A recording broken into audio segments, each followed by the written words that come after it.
Emma Watson acknowledges her white privilege in a letter to her online book club, Our Shared Shelf, Feminism. It's a difficult topic that divides people even when it should not. One of the primary examples of this is the way it divides white women from women of color. Intersectional feminism is something that many white women don't seem interested in, which is odd when you think about it. This leads to the continuation of white feminism. Emma Watson, long seen as an example of feminism, good or bad, is finally realizing that exclusive feminism and white feminism are indeed real things. She shared an open letter to her book club, Our Shared Self, in which she discussed her role in feminism and when it began to be magnified. When I gave my UN speech in 2014, so much of what I said was about the idea that being a feminist is simple, easy, no problem.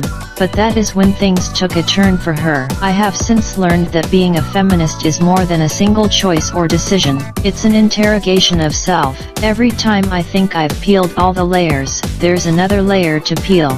But I also understand that the most difficult journeys are often the most worthwhile, and that this process cannot be done at anyone else's pace or speed. When I heard myself being called a white feminist, I didn't understand. I suppose I proved their case in point. What was the need to define me or anyone else for that matter as a feminist by race? What did this mean? Was I being called racist? Was the feminist movement more fractured than I had understood? I began panicking. Emma Watson says she has now begun to purposefully work on connecting with feminists of color in order to get a handle on the unique challenges they face. She is also working towards learning how to use both her privilege and status to give them a boost. She says that this personal work and partnership is leading her to grow in new ways beyond white feminism. As human beings, as friends, as family members, as partners, we all have blind spots. We need people that love us to call us out and then walk with us while we do the work.